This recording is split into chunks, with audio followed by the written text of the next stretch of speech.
Hello, my soul friends. It is Victoria, the soul nurturer, here to offer you some, hopefully, soul nurturing or some things to consider or contemplate as you and all of us collectively move through this time of transformation in general and specific to ourselves. But really, has there ever been a time like this in your lifetime where no one is immune from the energy of transformation, or I should say the possibility of transformation? I often say, well, yeah, you can transform as you engage in what is, lean into what is, or you can just change, or nothing changes. So I wanted to talk to you about, I'm hearing a lot of rumblings about getting back to life, getting back to work, getting back to routines, getting back to socializing. And I want to say this, again, everything I share on these videos comes through, of course, my training and my collective background as a transformational healer, as a hypnotherapist, as a soul guide. I've got a whole bunch of goodies in my basket I've collected along my own journey for my own unfolding and to support others in doing the same. But this is just my view. This is just my perspective. And I don't claim to know everything, and I don't claim to be the expert. I like to say you are the expert of you. I'm just one voice in the mix of many that hopefully, as we learn to listen to our own soul wisdom and connect to our own knowing and truth, you'll know who resonates with you and what doesn't. So hopefully I resonate with you and I have something to offer you. My goal here in offering these videos is to offer support and to help nurture your soul potential and your journey of unfolding. Okay, so I guess that's a little disclaimer. So hearing a lot of rumblings of getting back to life, getting back to work, getting back to routines. And so what comes to my mind every time I hear that is there is no getting back to what was. That's what I'm hearing. I want to get back to the way things were. No, sorry, that's not going to be, for many, many reasons. And hopefully, from my point of view as a transformational healer and soul guide, is that some of that getting back to isn't available because you've done some transformational work. You've shed some of your old patterns and beliefs and way of being so that you can now see through new perspective and more connected to your authentic self. So I hope that we're not getting back to what was, but we're moving forward and toward what is still possible, more engaged, more connected to the possibilities that were alive and well in us, but we just had to engage in them. So what do I mean by all of this? Whether you resisted this time of quarantine, this time of sheltering in place, or you leaned into it and allowed yourself to embrace what was and allowed it to be a sheltering in soul, which what I mean by that is connecting more deeply to yourself, to your life. And it happened organically, whether you engaged or not, especially if you were a parent and suddenly you didn't have to go to work anymore and you were home with your child or your children and you were more present than ever before. You had more quality time with them because you had the time, right? So things organically happened. Some people started exercise programs, whether they had a conscious intention to transform with it or not, or just felt like, what am I going to do with this time? And tried to fill the time. So that was, I guess that was a choice, to just fill the time because you were bored, or to engage in the time provided because you wanted to work with it, to continue to unfold what was possible through you to contribute to the collective. And there's no wrong or right way about how you did it. Some people just needed time off, just needed to clock out and wanted to, watch a lot of Netflix and whatever. This is your journey. And as long as you have grace and compassion and acceptance for how you did your journey, awesome. But if you're watching my channel, I suspect you are interested in transformation. Otherwise, you probably wouldn't be listening to me. Or you're the couple of people who've been disliking my videos. We should talk. Don't just dislike my video. Reach out to me. Let's talk about what's going on with you. Anyway, back to topic. There's no going back to what was, okay? We have been, I've said it in many different ways, and I hear a lot of teachers that I follow saying it similarly, trying to claim this time for healing and transformation. So yes, we've been through a dark night of the soul, which means, and we're still unfolding this, a lot of the shadowy elements of ourselves, of the world we live in, the people we interact with, the structures that are, we're seeing the shadowy underbelly of all of that, okay? Dark night of the soul, where we feel displaced. We don't know what's real, what's true, who we are. It's an identity crisis. It's a disconnecting from source, from God, from what you believe to be true, your faith. Dark night of the soul. Collective transformational cycle. I mean, again, like I just said, whether you engaged in it or you didn't, something was shifting and changing, okay? Our world has shifted and changed, okay? And then another way to look at it is we had a collective rites of passage. We're still in it. We're not out yet. So rites of passage, or, you know, my reference, I haven't gone through a rites of passage ceremony, if you will, but we have all in some way or another had a rites of passage, or life as we knew it changing to something new. But the closest thing I've done to that is a vision quest, where you disconnect from everything you know, all of your comforts, your regular way of being, and you fast for 4 days and 4 nights and go off into somewhere out in nature. For me, it was out in the woods. The point of it is to not have any distractions, and to really, it's a letting go. It's like walking out into the woods. You're letting go of life as you knew it, okay? A separation. And then you're in the time where you're just sitting with you and Creator, waiting for a vision, something beyond what you've experienced, okay? And then you come out, and then there's integration, incorporating what you got in that time and going back to life. Well, that's what it feels like for me. I knew that straight away, like feels like a vision quest, especially when it came to food, when there was a feeling like, uh-oh, can we get to the supermarket? So can we get our food? A lot of times people, when they're questing, one of the things when your mind wanders out of the purpose of being there, you get distracted by things, and one of them is food, because you're fasting. So a lot of times people come out of vision quest and they talk about what they were fantasizing about, what they were dreaming about eating. And so that kind of happened in our time of quarantining, didn't it? I've heard a lot of people eating a lot of comfort food, and so yeah, it's just funny how there are these like similar threads of a vision quest to me. But the spiritual and sacredness of a vision quest, I think that we've gone through this too. Again, if we opened our soul perspective, if we looked through what was through a spiritual lens, life as we knew it changed when this pandemic was announced and we were asked to shelter in place, not go to work.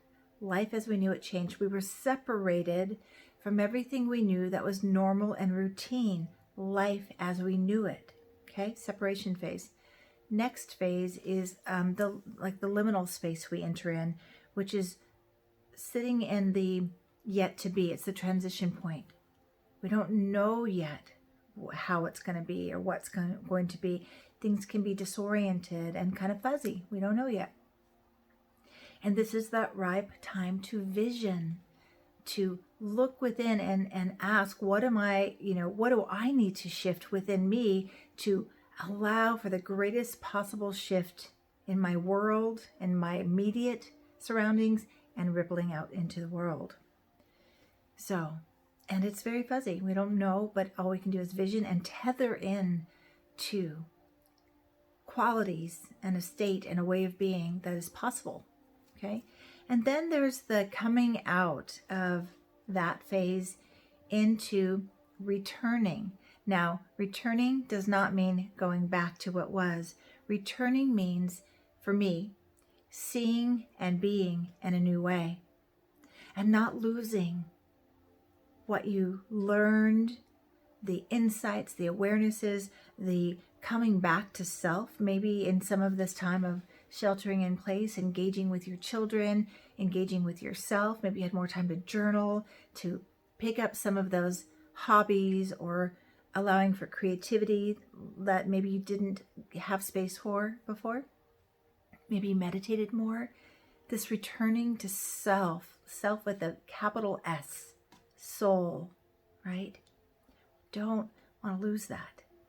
It's very easy to lose ourselves in the world, in life, to go back into that sort of conditioned way of being, to fit in, to just get through life instead of being present to ourselves and through everything around us with, again, awake and aware through our lens of seeing what's really happening beyond what we think is happening. I don't know if any of that just made sense, but I just wing these. I just go with the topic and I just go. So, but here's the thing. I'm going to 2 references. Like, hold that question, maybe journal about it. What have you learned during this time about yourself? What gifts or blessings came out of this time? You want to really shine some light on that so that you can integrate all of these things when we start moving in that direction of creating that collective new normal together. Okay. What was provided? What needs were met that weren't met in the other way that life was for you, in the slowing down time and pausing and reflecting and seeing and being? So we want to be aware of the gifts and the awarenesses, the insights, and hopefully that deeper connection to who you truly are, and those sweet moments of presence that were available to us, especially for parents. I really loved hearing stories from my clients with kids of all the things they got to do with their kids that they didn't have time for before. So these are sweet things, right? And so how do we coming out of our quest, moving back in to create this new normal? And mostly you want to gather, what did you get? What were you present to? What were the gifts? What shifted in you? What qualities were you aware of that you're like, well, I really liked that. I practiced being more patient, helpful. I noticed I became more grateful. Awesome, right? These are gifts that we get to incorporate into our being, integrate into who we are, and then practice them when we start to get back into that flow of life. Because once we get back into routine and work and socializing, the first thing that may go is all that you learned and gathered. It's like, here's what I had an image of when I was thinking about this topic.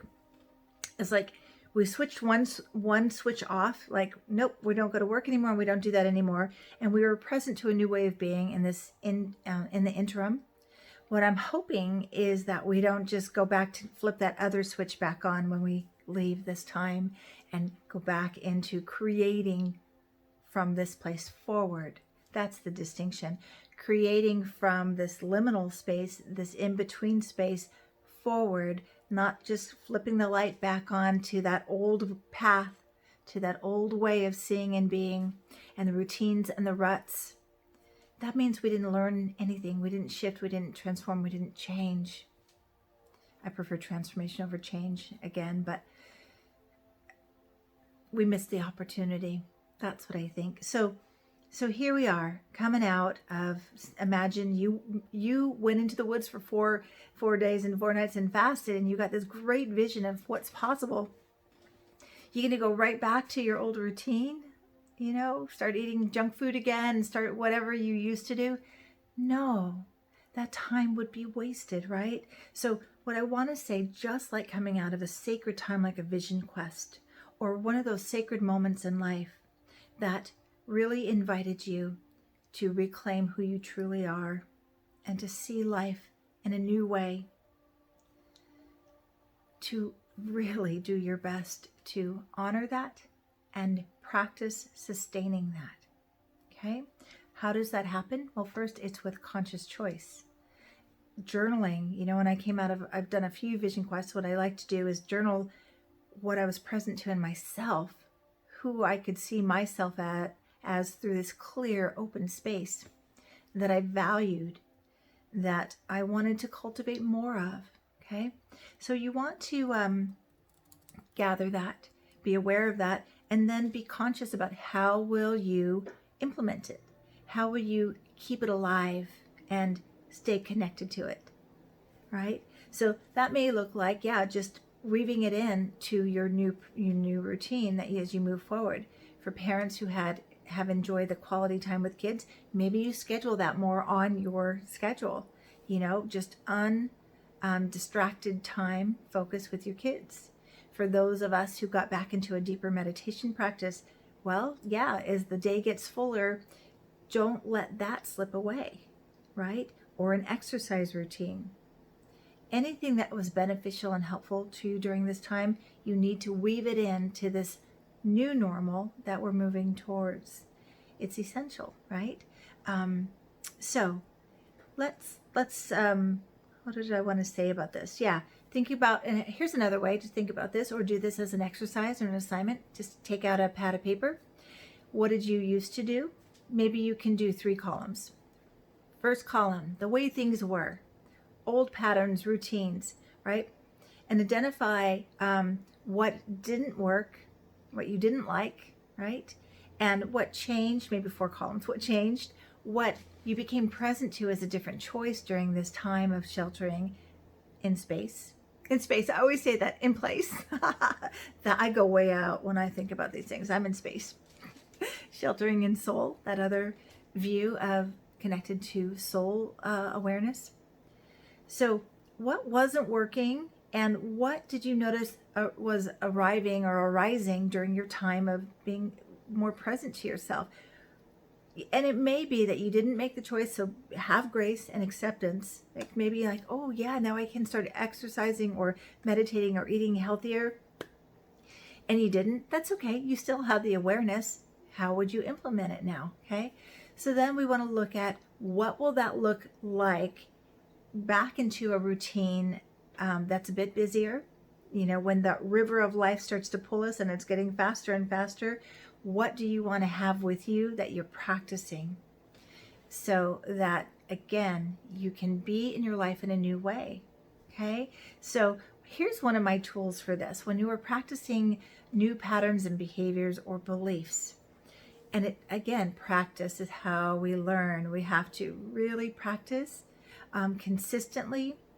Practice consistently over time is going to update that subconscious mind and take that like effort of consciously thinking, I want to do this, I want to do that, making it more of a subconscious automatic behavior. Okay, so I don't have one for guys, this is for women. But you guys can figure, oh, actually I did have a client that figured a way out to do this. So here's my technique. If you wear bracelets, awesome. Put a few different bracelets on your left wrist with intention.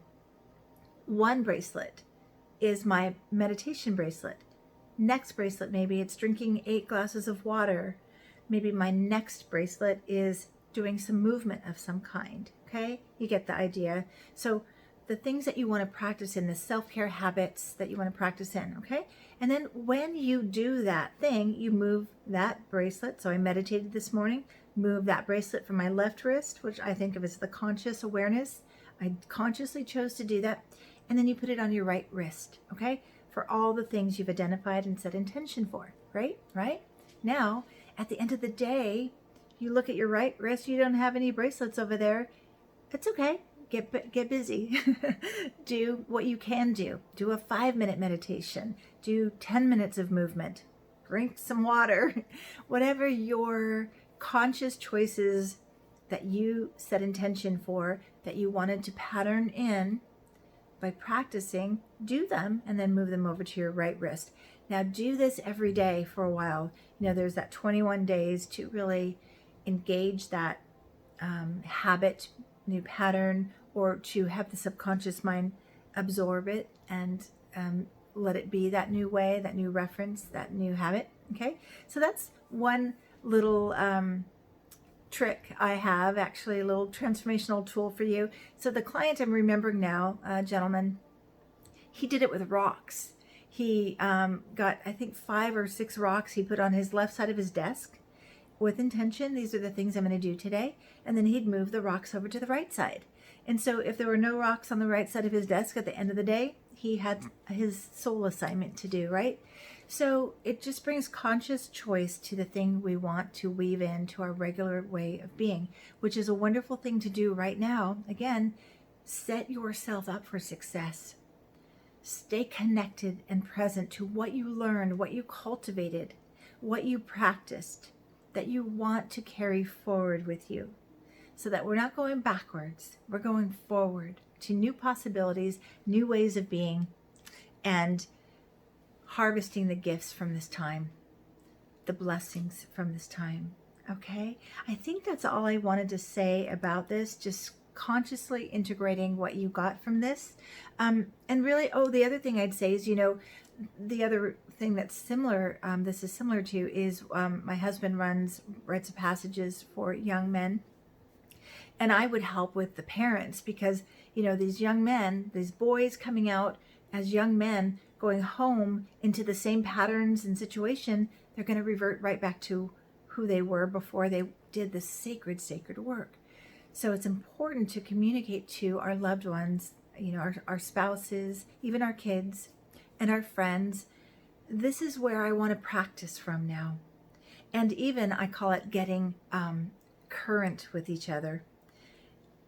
We need to communicate and educate people about who we see ourselves as and where we're the level that we're practicing at.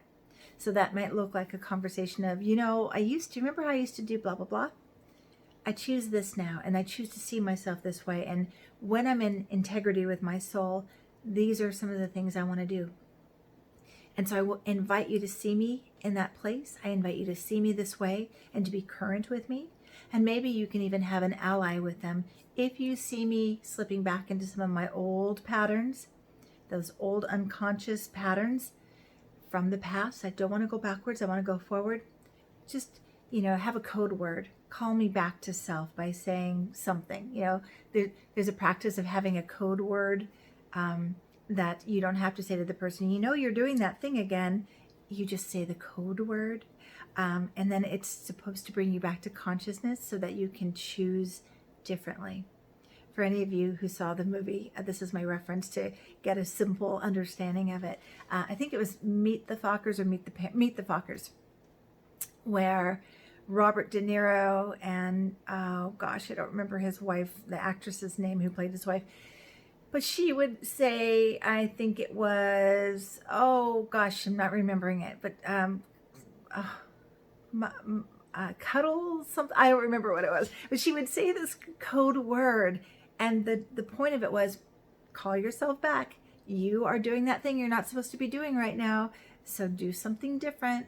Something with an M. I want to say muckleshoot, but it's not that. If you know this, comment below, okay? I have these moments when I'm doing these videos where I'm on topic and then I forget these little words, or I'll say the wrong words, like shelter in space. Hey, it's all good.